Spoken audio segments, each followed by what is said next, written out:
चुनाव प्रचार लगातार तेज होता जा रहा है। कांग्रेस और बीजेपी दोनों एक दूसरे को घेर रही हैं और पीएम मोदी ने इन सब के बीच मध्य प्रदेश के मुरैना में बिना नाम लिए राहुल गांधी के लिए कहा कि राहुल ने उनके लिए अपमानजनक शब्दों का इस्तेमाल किया है और राहुल गांधी को देश के पीएम के बारे में भला बुरा कहने में मजा आता है। ऐसा करते हुए पीएम मोदी ने ऐसा कहते हुए चुनावी लड़ाई को कामदार वर्सेस नामदार कर दिया। ये क्या है, रिपोर्ट में देखिए।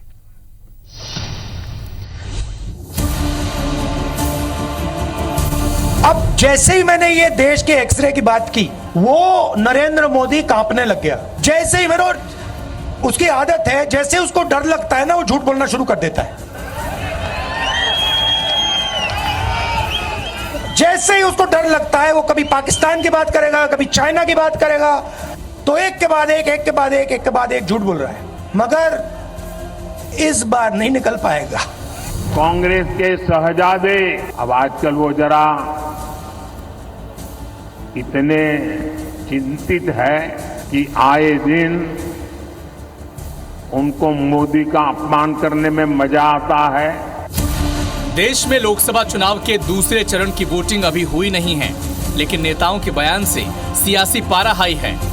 मंच से लोगों को संबोधित करते वक्त पीएम मोदी ने एक बार फिर से नामदार और कामदार के उस इमोशनल फॉर्मूले को चल दिया जिसने पिछले चुनाव में बीजेपी को अच्छा खासा फायदा पहुंचाया था। दरअसल ऐसा करके पीएम मोदी ने न सिर्फ खुद को सीधे जनता से कनेक्ट करने बल्कि गांधी परिवार और आम आदमी के बीच के अंतर को भी समझाने की कोशिश की, और इसकी दो वजह मानी जा सकती है।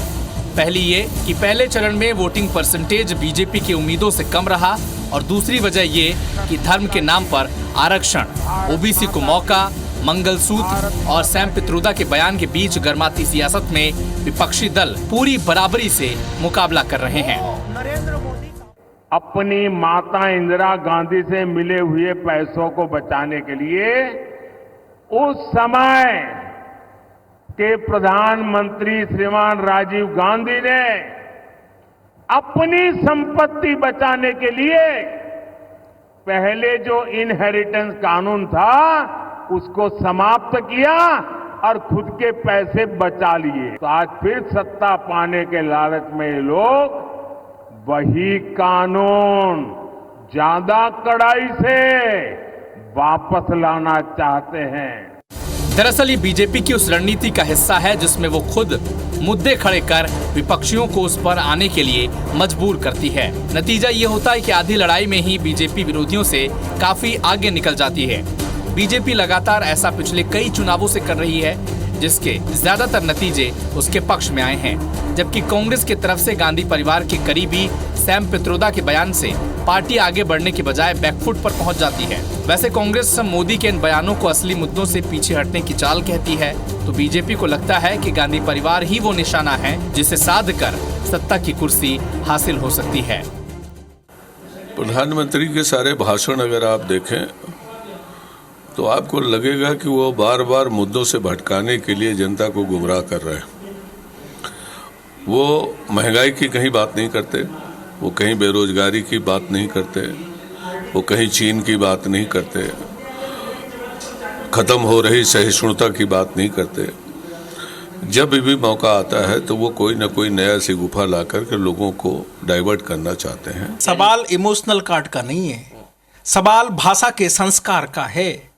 श्रीमान राहुल गांधी जी देश के प्रधानमंत्री और उम्र में भी जो उनसे बड़े हैं, कैसी भाषा, गंदी भाषा, घटिया भाषा। तो उन्होंने वही कहा कि ये नामदार यानी अहंकार, अधिनायकवाद, सामंतवाद वो प्रकट हो रहा है। और आदरणीय प्रधानमंत्री जी सामान्य परिवार से आते हैं और उसी को लेकर ये आघात करने का काम राहुल गांधी जी और उनका परिवार करता है। मोदी जानते हैं कि अगर 400 पार के लक्ष्य को हासिल करना है तो न सिर्फ पुरानी सीटों को बरकरार रखना होगा बल्कि काफी नई सीटें भी जीतनी होंगी।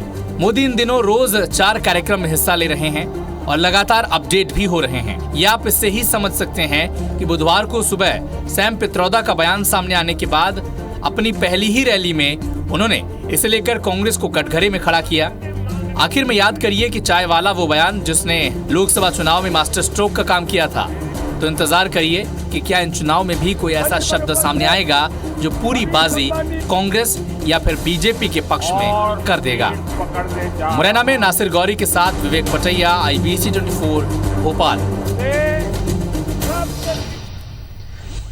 तो भाषाई मर्यादा तो रखनी चाहिए, हर कोई कहता है। दोनों पक्षों के बड़े नेता क्या उनका सम्मान कम करने वाले शब्द दूसरे पक्ष से बर्दाश्त करेंगे? क्या ऐसा करते समय स्वयं के नेता वाकई उस सलाह पर, उस नसीहत पर चल रहे हैं? ये एक बड़ा प्रश्न है। अब ऐसा हमने क्यों कहा? दरअसल एक तरफ जहां कामदार वर्सेस नामदार की जंग छिड़ी, बयान आया राहुल गांधी का, जिन शब्दों पर आया उस पर हर किसी को आपत्ति हो सकती है, लेकिन नोटिस मिला है दोनों पक्षों को। चुनाव आयोग ने प्रधानमंत्री नरेंद्र मोदी के पिछले वक्तव्य और कांग्रेस के नेता राहुल गांधी के पिछले भाषणों को लेकर दोनों पार्टियों के राष्ट्रीय अध्यक्षों को नोटिस दिया है। प्रधानमंत्री नरेंद्र मोदी बीजेपी और राहुल गांधी कांग्रेस के स्टार प्रचारक हैं। चुनाव आयोग ने दोनों पार्टियों के अध्यक्षों को इनके भाषणों के लिए जिम्मेदार माना और 29 अप्रैल सुबह 11 बजे तक जवाब मांगा है। दरअसल आयोग से पीएम मोदी और राहुल गांधी के भाषण में आचार संहिता के उल्लंघन की शिकायतें की गई थी, जिसमें कहा गया था कि ये लीडर्स धर्म, जाति, समुदाय और भाषा के आधार पर लोगों को बांटने और नफरत फैलाने का काम कर रहे हैं। बता दें कि 21 अप्रैल को राजस्थान के बांसवाड़ा में पीएम मोदी ने चुनावी रैली के दौरान कहा था कि कांग्रेस आपकी संपत्ति ज्यादा बच्चे वालों में बांट देगी। वहीं राहुल गांधी ने 18 अप्रैल को केरल में चुनावी रैली के दौरान कहा था कि 22 लोग भारत के 70 करोड़ लोगों से ज्यादा अमीर हैं। कांग्रेस सत्ता में आई तो एक झटके में गरीबी दूर कर देगी।